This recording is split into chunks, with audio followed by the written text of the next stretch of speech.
السلام علیکم ورحمۃ اللہ وبرکاتہ to all dear group members of pure discussion group. آج ہم ایک بار پھر سے محترم زاہد خان صاحب کا پرخلوص استقبال کرتے ہیں پیور ڈسکشن گروپ میں۔ ان کو ویلکم کہتے ہیں ایک اور سوال و جواب کی نشست کے لیے۔ تو آئیں، ویلکم محترم زاہد خان صاحب، محترم اطہر بھائی and all dear group members of pure discussion group. محترم زاہد خان صاحب، کل ہماری اور آپ کی بات چیت ہو رہی تھی، تو اس بات چیت میں لگ بھگ 2 منٹ کی آڈیو میری تھی۔ تو پروگرام کے بعد سے لے کے لگ بھگ صبح تک آج بھی بہت سارے لوگوں نے میرے پرسنل پہ وہ آڈیو میری ہی پیسٹ کی اور بہت سارے سوالات کیے، کیونکہ اس آڈیو میں میں نے یہ بات ریویل آؤٹ کی تھی کہ جیسے واٹس ایپ کی دنیا میں یہ خبر آج کل منظر عام پہ ہے ہی کہ میں شادی کرنے جا رہا ہوں، بٹ ظاہر سی بات ہے کہ آج تک تو لوگ یہ پوچھتے نہیں تھے کہ کس فرقے میں یا کس معاملے میں، بٹ جب سے میں نے یہ بات اوپن کی ہے کہ مجھے بھی ابھی جانکاری ملی ہے کہ وہ محترم زاہد خان صاحب کو فالو کرنا چاہتی ہیں اور انڈیا میں آ کر باقاعدہ ان کے مشن میں ایک حصے دار بننا چاہتی ہیں اور آفس وغیرہ مینٹین کرنا چاہتی ہیں، تو عجیب سی باتیں پیدا ہو گئی۔ بہت سارے لوگوں نے بات چیت کی، طرح طرح کے کمنٹس کیے، اور کچھ لوگوں نے تو یہاں تک کمنٹس کر دیے کہ سر اگر آپ کو شادی کرنی ہے تو بیٹر یہ ہے کہ زاہد خان صاحب کے فالوور سے شادی کرنے سے بیٹر تو یہ ہے کہ کسی ہندو سے شادی کر لیں آپ۔ تو محترم، اتنا زیادہ آپ کے نام کو لے کر کیوں لوگ سوچتے ہیں؟ کیا وجہ ہے اس کی، اور کیا پوائنٹس اس میں ہو سکتے ہیں کہ لوگ یہ تو تیار ہیں کہ امیر فیصل کی وائف ایک ہندو ہو جائے، بٹ اس میں انہیں اعتراضات ہیں کہ وہ زاہد خان صاحب کی فالوورز ہوں۔ اس ریگارڈنگ آپ کیا کہنا چاہیں گے؟ بتائیں، شکریہ۔ میں تو ان محترمہ کو جانتا بھی نہیں، لیکن انہوں نے دل کے ساتھ، جیسے ابراہیم دل لے کے آیا تھا، توجہ دی، اور جو بھی توجہ دیتا ہے خدا پر، خدا اس کے دل کی کھڑکی کو کھول دیتا ہے۔ تو یہ جو لوگ اعتراض کر رہے ہیں، یہ ظلمت یہ اندھیروں میں بیٹھے ہوئے ہیں، انہیں ظاہری چیزوں کی زیادہ توجہ ہے اور روحانیت سے ان کا دور کا بھی واسطہ نہیں۔ اے کاش کبھی یہ اپنے نبیوں کو جس طرح پکارتے ہیں، کبھی اسی دل کے ساتھ کم سے کم خدا کی ذات کو بھی پکارتے ہیں۔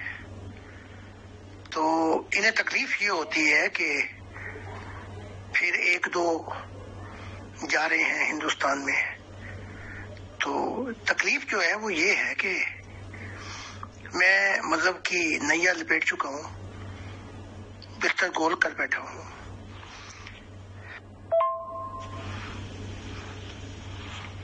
میں نے یہ کہا ہے کہ اب ہر انسان، یہ تعلیمات جو ہیں یہ میری ذاتی ملکیت نہیں ہے۔ مستقبل میں نے دیکھا خدا کی ذات نے مجھے دکھایا، میں تو نہیں تھا، ان تعلیمات کو پڑھ کر کروڑوں کھربوں لوگ نبی بن گئے اس دنیا میں۔ یہ تکلیف ہے انہیں۔ تو جو عشق محمدی اور عشق عیسیٰ اور عشق جو اپنے نبیوں کا ہے، اس پر تو ان کی کتابوں میں خدا نے کہا تھا کہ ان کے نبیوں کو بھی پکڑ لوں گا اور ان کو بھی پکڑ لوں گا، کیونکہ میں نے انبیاء کو بھیجا تھا صرف اس بات پر کہ وہ میرے متعلق بتائیں راز الہی۔ تو یہ اندھیرے تو دور ہونے ہیں، یہ تو لکھ دیا گیا ہے، خدا نے دکھا بھی دیا، ان کی سب تو لپٹنی ہے ساروں کی۔ تو چاہے جتنا چاہیں یہ آہو بکا کریں، فریاد کریں، شیعوں کی طرح ماتم کریں، کچھ بھی نہیں ہوگا، کیونکہ یہاں آئے دن کوئی لوگ موومنٹ میں آئے جا رہے ہیں یورپ میں، اور نہ انہوں نے مجھے دیکھا نہ مجھے ملے، لیکن خدا کو مل لیا۔ میں نے ان کا نام بھی مجھے نہیں خبر، لیکن میں نے ان کے لیے دعا کر دی ہے اور ان کو میرا سلام کہنا، اور جب یہ چاہیں کہ یہ اس عالم، یہ جو دنیا ہے ناسور، اس کو چھوڑ کر ان جہانوں میں جانا چاہیں تو خدا ان کا ہاتھ پکڑ لے گا. تو کوئی بھی کسی قسم کے سوالات ہوں یہ محترمہ پوچھ سکتی ہیں. اس لیے خدا نے مجھے بھیجا ہے. تو یہ فرقے، یہ مذہب، یہ کہ میرے ذریعے ہی مل سکتا ہے، اس کو اٹھا کے کوڑے میں پھینک دو. آپ تو انہیں میرا سلام بھی کہنا اور کہنا کہ میں نے دعا بھی کر دی ان کے لیے کہ اس تعلیمات میں خدا ان کو استقامت دے. جی محترم زاہد خان صاحب، بہت بہت شکریہ، جزاک اللہ. بلکہ آپ کی دعاؤں کی تو مزید بھی ضرورت ہے، کیونکہ آپ جانتے ہی ہیں کہ جس کمیونٹی سے ان کا وابستگی ہے تو ظاہر سی بات ہے کہ کافی رکاوٹیں ڈالنے کی کوششیں بھی کی جا رہی ہیں. بٹ خدا کا ساتھ ہوگا اور آپ کی دعائیں ہوں گی تو ساری رکاوٹیں دور کر ہی دے گا خدا. رہی بات اس کی، شاید آپ کو یاد ہوگا میں نے تو آپ سے کہا تھا ان کی خواہش تو یہی ہے کہ شادی کے بعد سب سے پہلا انویٹیشن آپ کو دیا جائے کہ آپ انڈیا تشریف لائیں اور آپ کے ہاتھوں سے ہی آفس کا انوگریشن وغیرہ ہو. اور پھر انہوں نے یہ بھی کہا تھا ساتھ ہی، اور میں نے آپ تک کو میسج پہنچائی بھی تھی کہ محترم زاہد خان کسی بھی وجہ سے اگر نہ آ سکیں یا نہ آنا چاہیں تو انشاءاللہ پھر ہم ملاقات کرنے ان سے جرمنی ہی چلیں گے. جی انشاءاللہ میں آپ کا سلام پہنچا دوں گا. شکریہ. اچھا محترم زاہد خان صاحب، سوچنے اور سمجھنے کی بات یہ ہے کہ بھلے ہی مسلمانوں میں بہت سارے فرقے ہیں، بہت ساری کمیونٹیز ہیں، تو بجائے اس کے کہ میرے سے یہ سوال کرنے کی کوشش کی جاتی ہے ڈائریکٹلی انڈائریکٹلی کہ بھائی آخر کون سے فرقے میں آپ کی بات چیت چل رہی ہے، یا یہ کہ کون سے فرقے میں آپ انٹرسٹڈ ہو، تو یہ سوال تو چلیے ہو سکتے تھے، میں بتاتا یا نہ بتاتا وہ تو سر بعد کی بات تھی. بٹ اس طرح کے سوالات نہ کرنا اور ڈائریکٹ یہ کہنا کہ محترم زاہد خان صاحب کا نام آ گیا تو جی بس چاہے ہندوؤں میں کر لو چاہے کچھ کر لو.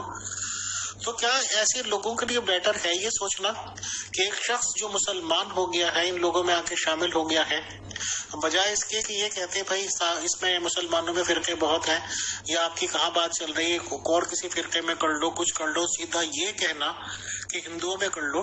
تو سر ظاہر سی بات ہے، یہ تو سب جانتے ہیں کہ جو بیوی آتی ہے تو اس کا امپیکٹ بہت بڑا ہوتا ہے ہسبینڈ پہ بھی اور پورے گھر پہ بھی. تو بہرحال ایسی رائے یہ کیوں دینا چاہتے ہیں کہ مسلمانوں کے تمام ہی فرقوں کو چھوڑ کر سیدھا ہندوؤں میں چلے جاؤ بٹ زاہد خان صاحب پہ نہ جاؤ. تو ہندوؤں میں کہنا کیا ان لوگوں کو اتنی عقل نہیں ہے کہ جس کا بیس ہی ہندوازم تھا اگر اس کی وائف وہ ہندو ہی دوبارہ آئے تو کیا وہ اس کا انفلوئنس نہیں قبول کرے گا، کیا مذہب اسلام نہیں چھوڑ دے گا؟ ایسا ان لوگوں کی سوچ ہے یا پھر ان لوگوں کی کیا مانا جائے کہ سوچنے سمجھنے کی صلاحیت ہے کہ نہیں؟ بتائیں. شکریہ. قرآن تو کہتا ہے کہ ہم نے تمہیں سوچنے اور فکر کرنے کے لیے کہ وہ تلک الامثال نضربها للناس لعلهم يتفکرون، سوچو. لیکن یہاں پہ جو بات ہے وہ بڑی عجیب ہے امیر فیصل صاحب. جو لوگ قرآن کے نہیں ہو سکتے اور محمد صاحب کے نہیں ہو سکتے وہ آپ کے اور میرے کیسے ہوں گے؟ میں ابھی آپ کو بتا دیتا ہوں. قرآن جو ہے وہ انکار کر دیتا ہے ہر مذہب کا، چاہے وہ عیسائیت ہو، یہودیت ہو، اسلام ہو، سب مذہب کا انکار کر کے کہتا ہے تم ایک ہی ہو، اے ساری امت ہو تم ایک ہی امت ہو. یہ کہہ کے کہتا ہے قرآن میں تمہارا رب ہوں اور میں نے اپنی طرف تمہیں بلایا تھا، انی ھذی امتکم امۃ واحدہ، میں نے تمہیں ایک ہی امت ہو. کیا کہا تھا؟ میری پرستش پوجا پاٹ کرو. تو جب یہ محمد صاحب جو ان کے روحانی باپ ہیں ان کے نہیں ہو سکتے تو یہ آپ کے اور میرے کیسے ہوں گے؟ وہی بات آ گئی نا، جو قرآن کا ہی نہیں ہو سکتا. تو میں ان پہ پچھتاوا بھی نہیں کرتا کیونکہ آہستہ آہستہ یہ اندھیروں کی طرف جا رہے ہیں. ہماری موومنٹ کے اندر بعض اوقات لڑکا پہلے آ گیا یا لڑکی پہلے آ گئی، انہوں نے یہی سوال کیے. میں نے کہا ازواجی محبت جو ہے اس کے اندر تم نے مجھے کانٹا بنا کے پیش نہیں کرنا، نہ کوئی زبردستی کرنی تعلیمات کی. محبت میں ہو یہ ہو سکتا ہے تم اسے سننا وہ تمہیں سنے، بس یہ کافی ہے. باقی جو ہر شخص آزاد ہے اپنے خیال میں اور اپنا فیصلہ کرنے میں. تو میں نے دیکھا میری یہ تعلیمات جو ہیں وہ ہمارے یورپ کے ممبروں کے دل میں بیٹھ گئی ہیں، اور پھر بعد میں ایسا ایسا وہ لوگ جو ازواجی زندگی گزارے تھے اور جو نہیں تھے مشن میں یا جو نہیں تھا، وہ بھی آہستہ آہستہ آ کر مجھ سے سوال کرنے لگے. تو میں نے ان سے پوچھا بھی تمہارے ساتھ کسی نے زبردستی تو نہیں کی؟ انہوں نے کہا نہیں، یہ تو ہم پورے دل کے ساتھ خود ہی آئے ہیں. تو میں تو ایسا شخص نہیں ہوں کہ میں ہڈی بنوں مذہب کی طرح کہ اس کو مسلمان کرو، ورنہ شادی نہیں کر سکتے. یہ زمانہ گزر گیا، اس کو تم واپس لا بھی نہیں سکتے. جو کل گزر گئے اس کو لا نہیں سکتے واپس. سب سے زیادہ ظلم جو ہے یہ لوگ اپنی ذات پہ کر رہے ہیں اور اپنی آل و نسل پہ کر رہے ہیں. میرا تو یہ کچھ بھی نہیں بگاڑ رہے، کیونکہ یہ لوگ خدا کی آواز کو ہی نہیں سن رہے. جب اس نکار خانے میں خدا کی کوئی آواز نہیں سن رہا تو میرے متعلق تو جو چاہے کہے، لیکن پھوکوں سے یہ چراغ بجھایا نہ جائے گا. یہ پھوکیں ان کی ختم ہو جائیں گی، یہ خود بھی چلے جائیں گے، کیونکہ خدا کی آواز کہہ رہی ہے ایک نیا زمانہ آتا ہے، اور یہ جو لوگ ہیں یہ ماضی کا حصہ بن جائیں گے. تو میں اپنے کام میں مست ہوں، وجد میں ہوں، تو میرا یہ کیا بگاڑ سکتے ہیں؟ انہوں نے دل کا زور لگایا پوری دنیا کا، میرا کچھ بھی نہیں بگاڑ سکتے. جب تک مجھ میں سانسیں باقی ہیں میں نے آخری سانسیں بھی خدا کے لیے رکھ چھوڑی ہیں. جی محترم زاہد خان صاحب، آپ پر خدا کی سلامتی. ہمارا ایک ممبر کا سوال ہے کہ اس دنیا میں جب حق تعالیٰ کی ذات کسی شخص کو آ کے ملتی ہے یا اپنا دیدار بخشتی ہے تو اس شخص کی اس ملاقات کا مقصد کیا ہوتا ہے؟ خدا کی ذات اس سے کیا چاہتی ہے؟ اسے اگلا قدم کیا اٹھانا چاہیے؟ بہت شکریہ. جس شخص کو بھی وہ اس دنیا میں ملتی ہے تو خدا کی ذات جب آتا ہے ملنے کے لیے تو کل جہانوں میں گھٹیاں بجتی ہیں کہ زمین پر کوئی شخص ہے جس سے ملنے کے لیے خدا کی ذات آ رہی ہے. تو ان سب جہانوں میں جنتوں میں گھٹیاں بجتی ہیں. ہر جنتیں اپنی جنتوں میں اس کا نام لکھ لیتی ہیں کہ اس شخص کو خدا ملنے جا رہا ہے اور اس سے محبت کرتا ہے. تو اس کا یہ ہوگا کہ پہلا تو ایک جواب دے دے. یہ جہاں بھی ہوگا ہر جنتیں چاہیں گی کہ یہ ہماری جنتوں میں آ جائے اور سب کچھ دینے کے لیے راضی ہو جائیں گی، کیونکہ صرف اس بات پر کہ اس شخص کی ملاقات خدا سے ہوئی. اب دوسرا قدم کیا ہے؟ جس شخص سے خدا نے اتنی محبت کی پھر اس کا قدم یہ ہے کہ اس کا جسم، جہاں اس کا جسم ہو وہیں اس کا دماغ ہو. سچی سوچ ہو، جہاں دماغ ہو وہیں شعور ہو، اس کے پنکھ لگے. جہاں اس کا شعور ہو وہیں اس کا ضمیر ہو، اس کو لے کر اڑے جنتوں میں تاکہ وہ خدا کی معرفت الہی اور بادشاہت دیکھے. اور جہاں اس کا ضمیر سچائی کا ہو وہاں اس کے دل کی دنیا ایسی آباد ہو جائے کہ سارے صنم آشنا دل سے نکل جائیں. تو پھر خدا کی ذات جو محبت میں چاہتی ہے کہ تو انسان کے لیے بچ جا اور انسان کو گھر لانے کے لیے اپنا جیون، اپنی سانسیں دے بیٹھ تاکہ انسانیت میں مجھے یوں ملے جیسے میں تجھے ملنے آیا تھا. تو پھر اس کی شخص کی زندگی جو ہے وہ یوں ہو جاتی ہے، وہ نیا آسمان بن جاتا ہے خدا کی منشا کو پورا کرنے کے لیے. نئی زمین بن جاتا ہے اس کا دل باغ عدن ہو جاتا ہے جس کے اندر خدا جلوہ کرتا ہے، اور وہ نیا انسان ہو جاتا ہے جس کے متعلق انجیل کہتی ہے اور ساری کتابیں کہ زمین کے وارث میرے محبت کرنے والے ہوں۔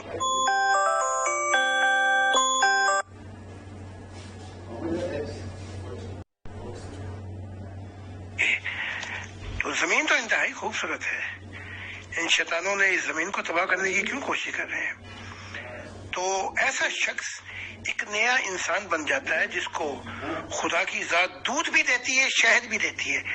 یہ مانگتے ابھی تک دودھ اور شہد مانگ رہے، دودھ سے مراد معرفت الہی کا علم دیتی ہے، شہد سے مراد اپنی محبت دیتی ہے۔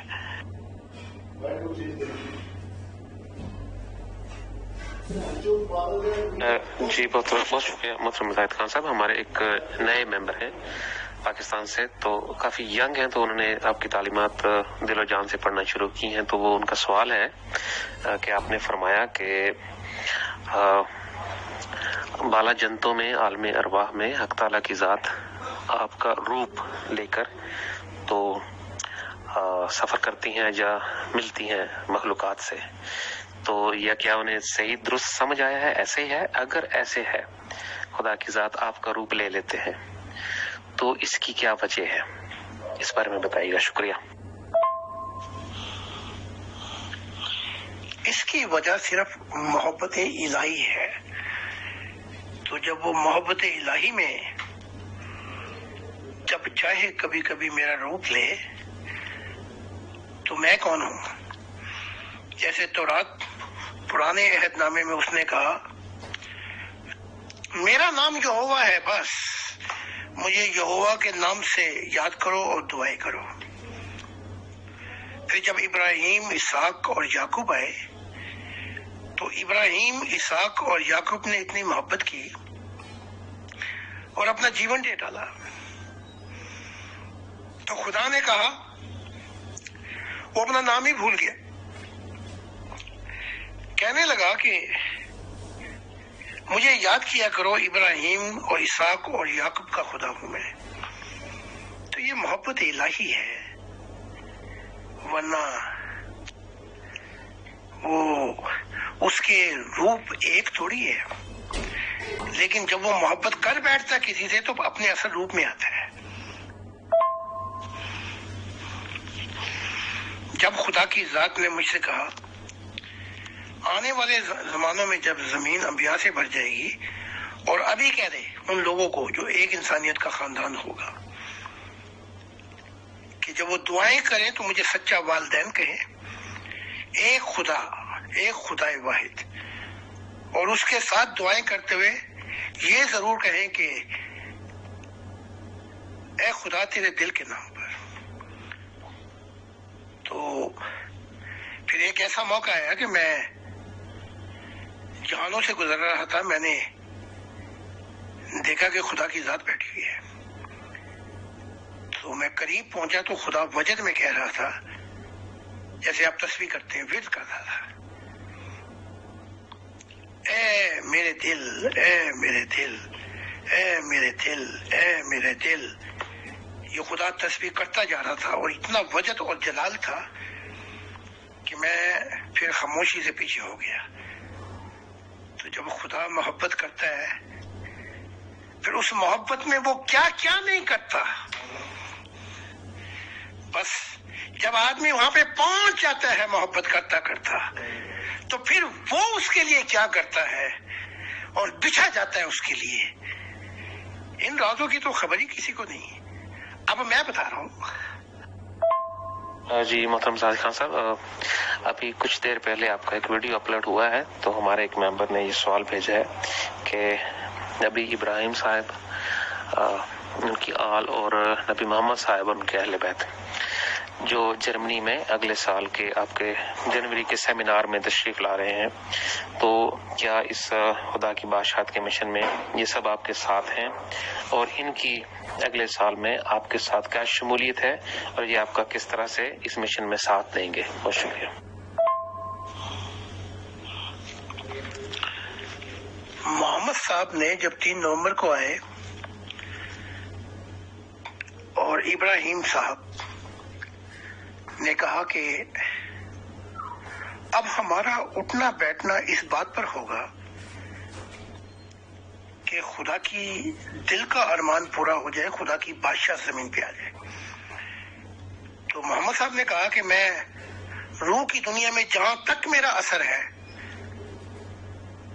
میں ان کو یہ بتاؤں گا کہ میں میثاق اس وعدے کے تحت ایمان لے آیا ہوں اور بیعت کر لی ہے میں نے، اب میرا مذہبوں سے کوئی تعلق نہیں۔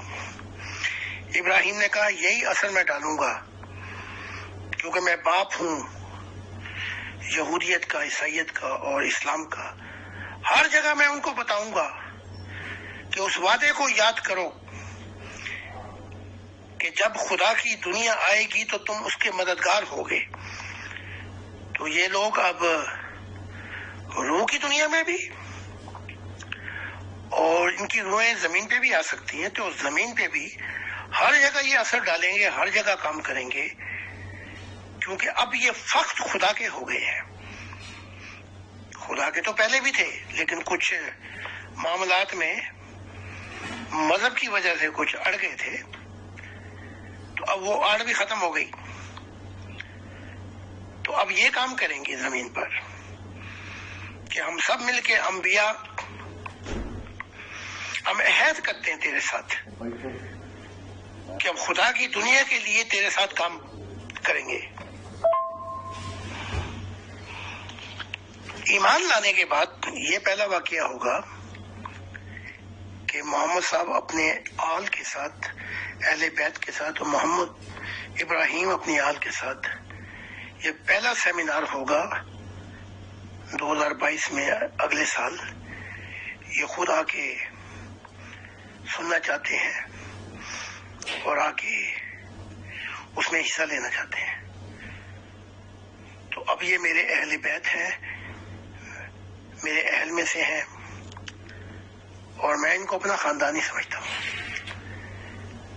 تو یہ عنایات ہیں کہ خدا نے ایسے ایسے کام کر دکھائے میرے ہاتھوں پہ، نہ کہ یہ ایمان لے آئے اور عہد کر کے خدا کی بادشاہت کا میری طرف آ گئے، بلکہ ابلیس بھی چھوڑ بیٹھا ہے۔ اور یہ ابلیس کا قول ہے کہ اگر تیرے جیسا پہلے کوئی آ جاتا تو میں نہ گرتا، نہ میں اپنے نور کو ضائع ہونے دیتا، نہ میں اندھیروں میں جاتا۔ یہ انسانیت ہے جو ناشکر گزار ہے کہ میں نے ان گنت وقت ان کی سیوا کی لیکن یہ میرے نہ ہو سکے۔ میں نے ان کو صرف خدا کی طرف بلایا تھا، اور وہ اس قرآن میں بھی کہتا ہے، پڑھ لیں آپ کہ وَلَا تَجِدُ أَكْثَرَهُمْ شَاكِرِينَ، یہ نہایت ناشکر گزار ہوں گے۔ یہ مذہبی، یہ آدمیت، یہ انسان نہ بنے۔ جی بہت شکریہ محترم زاہد خان صاحب۔ ہمارے ایک ممبر کا سوال ہے کہ اسلام کی تعلیمات کے مطابق اگر کوئی شخص مر جاتا ہے تو اس کو قیامت کے دن دوبارہ اٹھایا جائے گا، زندہ کیا جائے گا، قبر سے اس کو اٹھایا جائے گا۔ تو یہ پوچھ یہ رہے ہیں کہ خدا کی ذات کو ایسا کرنے کی کیا ضرورت ہے جب ایک شخص آلریڈی مر گیا ہے، اس کی روح جو ہے وہ چلی گئی ہے اپنے مقام پر، تو اس کو واپس لا کر پھر اسی جسم میں ڈالنے کا کیا مقصد ہے؟ اور اگر یہ تمثیلی طور پر کہا گیا ہے انبیاء کی طرف، نبی محمد صاحب کی طرف سے یا فرشتوں کی طرف سے، تو اس کا اصل میں کیا مفہوم ہے؟ بہت شکریہ۔ یہ تمثیلی مضمون ہے، لیکن کیونکہ یہ جاہل اپنے قرآن سے بہت دور ہے، لہذا یہ مطلب کبھی نہیں سمجھ پائیں گے۔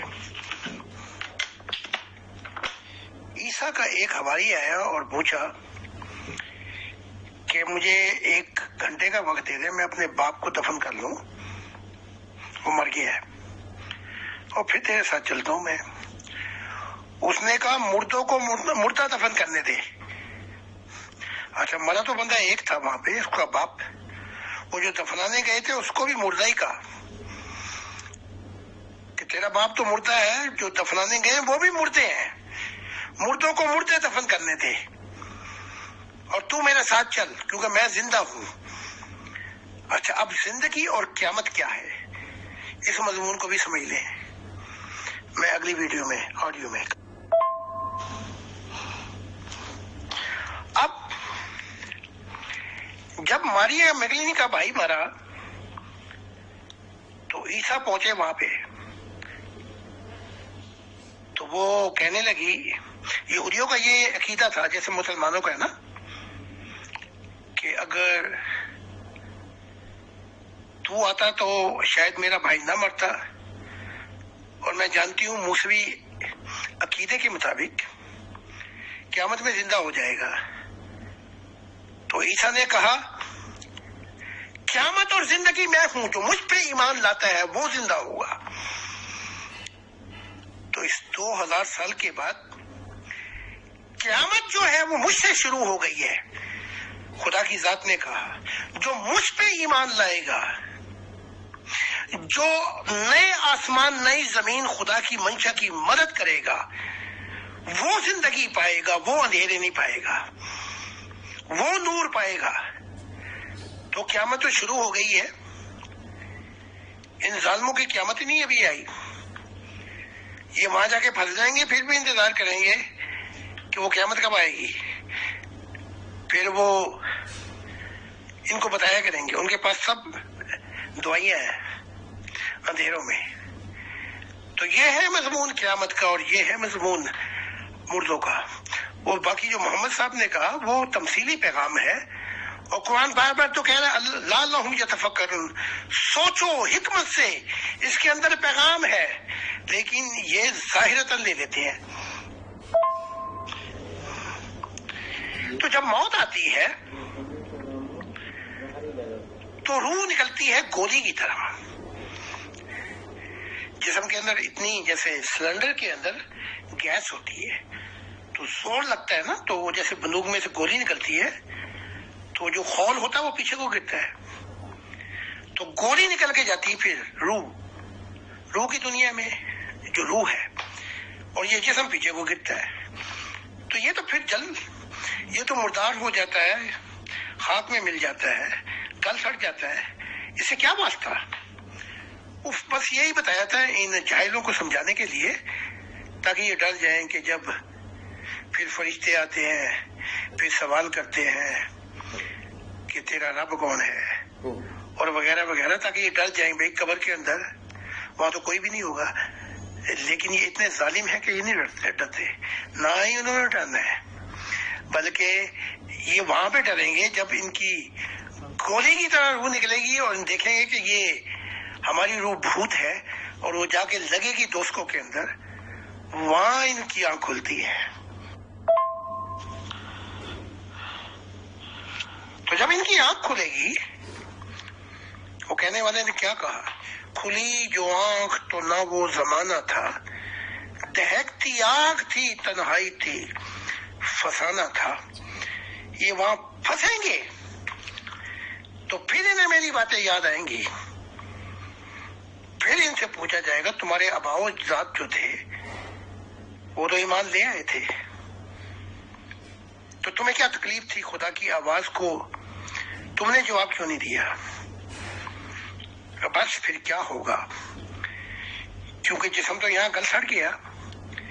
جس جسم کے ذریعے کھربوں سال کا سفر کر لیتے اس کو تو ضائع کر بیٹھے یہاں دنیا کی فکروں میں. بس پھر وہاں اربوں کھربوں انگنت وقت چاہیے.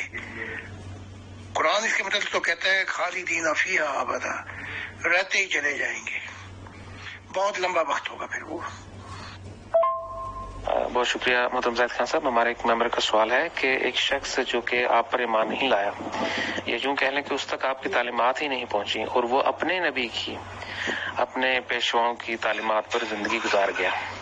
اب وہ مصلحت کے تحت لکھی گئیں یا کڑوی تعلیمات تھیں یا انسانیت کی پوری طرح سے اس میں رہنمائی نہیں تھی، وہ اپنی طرف سے پوری کوشش کر کے ان تعلیمات پر اس نے زندگی گزاری. تو اب وہ مر کے کیا اس نبی کی تعلیمات پر اس کی شفاعت ممکن ہوگی یا وہ صریحاً خسارے میں ہوگا؟ اس بارے میں بتائیے گا. شفاعت کا تو کوئی، اس کو تھوڑا سا علیحدہ کر دے شفاعت کو. ایک شخص ہے میرے زمانوں میں ہے، ہندو ہو سکتے ہیں، بدھ ہو سکتے ہیں، کوئی بھی ہو سکتا ہے، وہ اپنی تعلیمات پر حسن اخلاق، دل کے ساتھ، اخلاص کے ساتھ، وہ بیچارہ چلا، غلط ہو یا صحیح ہو، جو غلطیاں ہوئی اس سے نہیں پوچھا جائے گا. وہ چلا بیچارہ، اس نے اپنا جیون دے دیا، تو سب سے پہلے تو وہ اچھی دنیا میں پہنچے گا، اور وہاں پہ اس کو یہ بات روشن ہو جائے گی کہ مسیح الزما آئے تھے، خدا کا دل آیا تھا. تو وہاں پھر اس کو صرف موقع نہیں ملے گا، بلکہ اس کو مہمان بنا کے میرے پاس لایا جائے گا کہ اگر یہ لوگ، ان لوگوں کو آپ کا پتہ لگ جاتا ہے تو یہ دل و جان سے ایشور کے بارے میں، خدا کے بارے میں یہ جانتے، کیونکہ ان کے دل میں آس، امید، ان کے دل کی کھڑکیاں خدا کے لیے کھلتی تھی. تو اس ایسے شخص کو فکر کرنے کی ضرورت نہیں کہ اگر ملاقات نہ بھی ہوئی اس دنیا میں، بس اس کو پرکھا جائے گا اس کی شعور کی زندگی سے، اس کی دل کی زندگی سے، کہ اس نے کیا زندگی گزاری، خدا کی کیا نیت تھی، اور کیسا اس نے انسانیت کے ساتھ سلوک کیا. جی محترم قبلہ ذات علیہ السلام، ہمارے ایک ممبر کا سوال ہے، یہ ان کے پہلے سوال سے ریلیونٹ ہے. وہ اصل میں یہ پوچھنا چاہ رہے ہیں کہ جب ان کی حق تعالیٰ سے پہلی دفعہ ملاقات ہو، یعنی کہ ہوگی، اس وقت وہ سب سے پہلا کام کیا کریں؟ سجدہ کریں خدا کے حضور، ان سے گلے ملنے کی تمنا کریں، یا وہ ایسا ان کے لیے سب سے پہلا کام انہیں کیا کرنا چاہیے جب خدا کی ذات کو وہ آمنے سامنے پائیں؟ بہت شکریہ.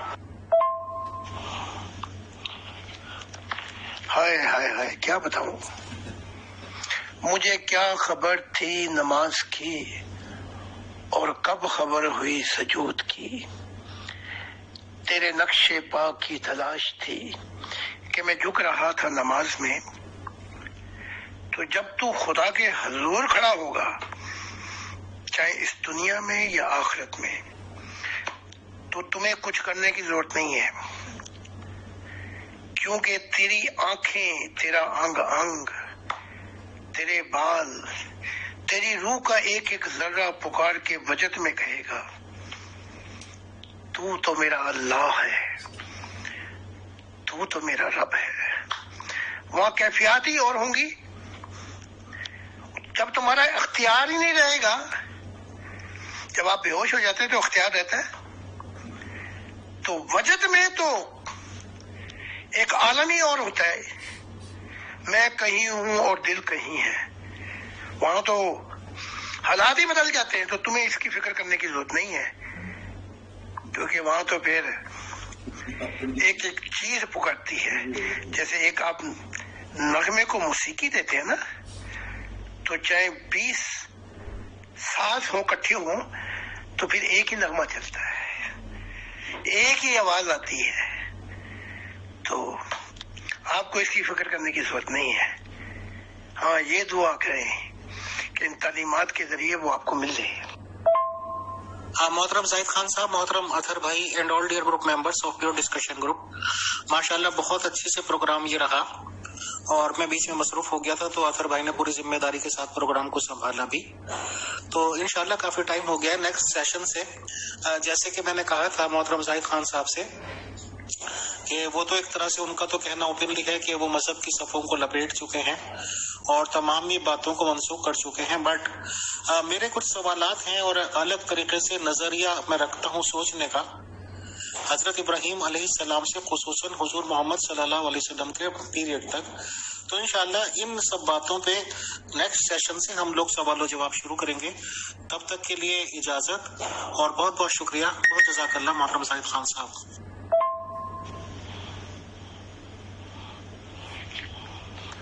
جی حضور، آپ ہیرے بیچ آئے اپنے امیر صاحب.